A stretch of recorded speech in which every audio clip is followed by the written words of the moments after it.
2005. After 5 years, the PS2 is still king of gaming.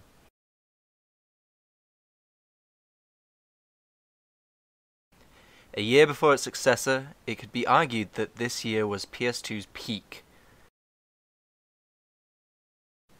With its 5-year back catalogue and backward compatibility, this year saw the release of Burnout Revenge,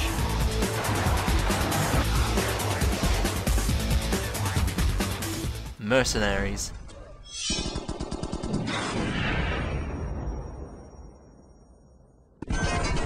Killer 7, Devil May Cry 3,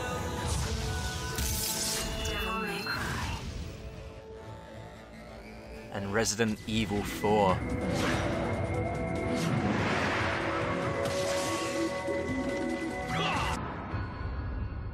Resident Evil 4. In film we saw Revenge of the Sith, War of the Worlds, Goblet of Fire, and Batman Begins.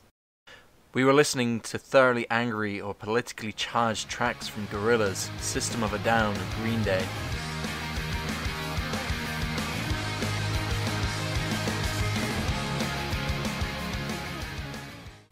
This was a colourful year of exhilaration, classic games, excitement, and a certain sense of angst. It's worth noting that many of these forms of media displayed an air of distrust and a sense of conspiracy. Perhaps it was distrust for our leaders.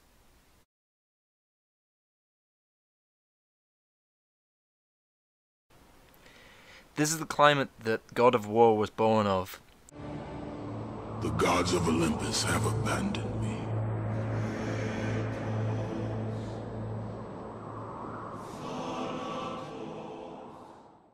This aggressive hack and slash served as catharsis.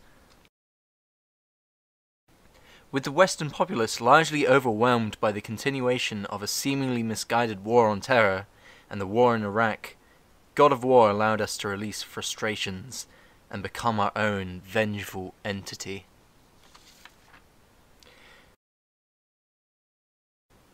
Playing as Kratos, an ancient Spartan warrior misled by those he devoted himself to, the Greek pantheon, we seek our own brutal, bloody justice.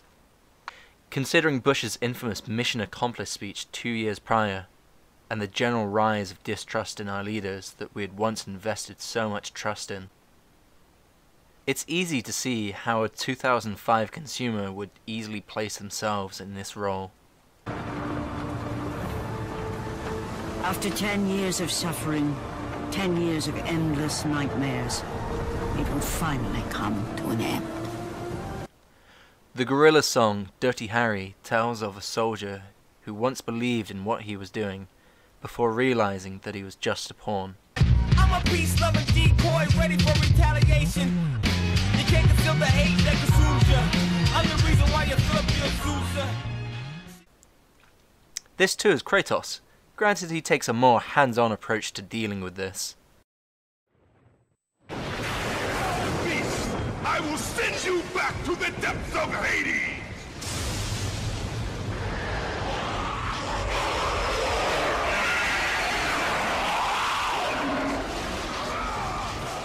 As for younger audiences who inevitably bypassed the mature rating it gained, the game held the highly sought-after appeal of sex and violence. All of this paired with satisfyingly weighty mechanics, a unique setting, and pleasing art style. It's easy to see why the game garnered such high praise, and could easily be considered to encapsulate the PS2 era. Subsequent releases all fared well, but never quite received the same status as the original, partly due to the escalation in Kratos' violence, general fatigue of the franchise, and a change in global identity. God of War saw its last new addition to the franchise back in 2013, before its long hiatus. A grave? In the middle of a battle? Who will occupy it, old man? You will, my son.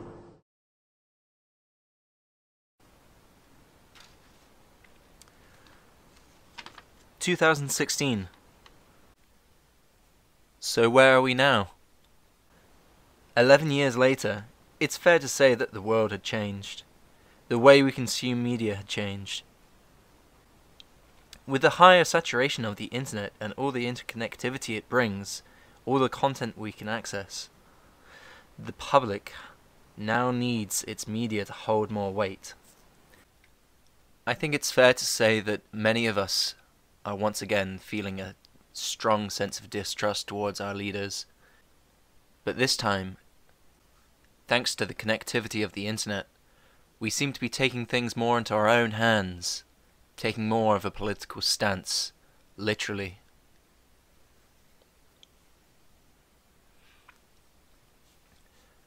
We can see that we can create the world the way that we want to. Our actions are having an effect on the world around us. Global events continue to bring us more and more sobering events. Perhaps we began to seek media that gave us a stronger sense of purpose, a less bloodthirsty outlet, a sense that we are creating a positive effect for the world around us.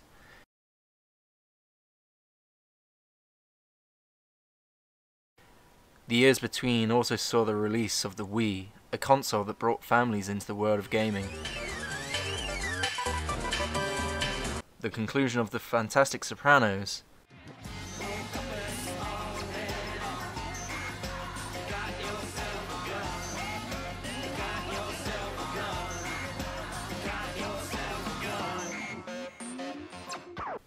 The rise of streaming services such as Netflix and all its highly regarded exclusives.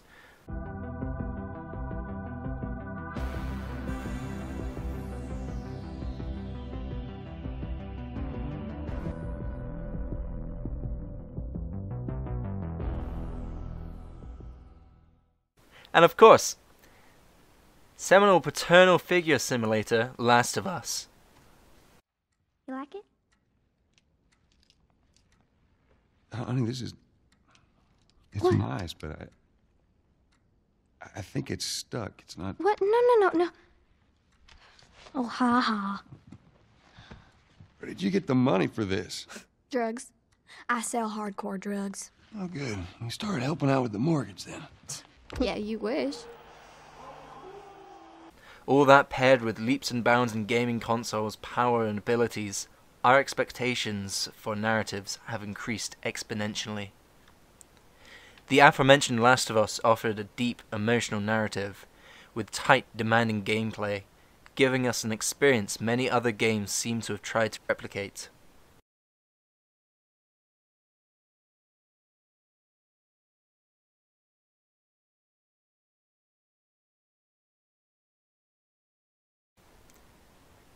In 2016, out comes the announcement of the God of War reboot. Kratos is now a more sober character, another beard dad, like that of Joel.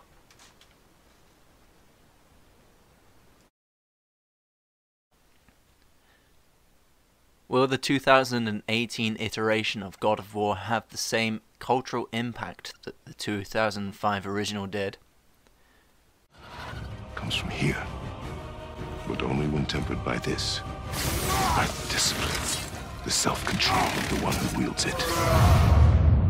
It's hard to say, but considering the fact that it could be said that the PlayStation is once again ruling as king of the consoles, it too could stand as an embodiment of the cultural atmosphere.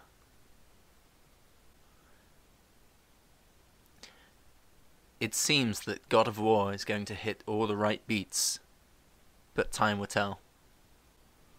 We are more than that. The responsibility is far greater.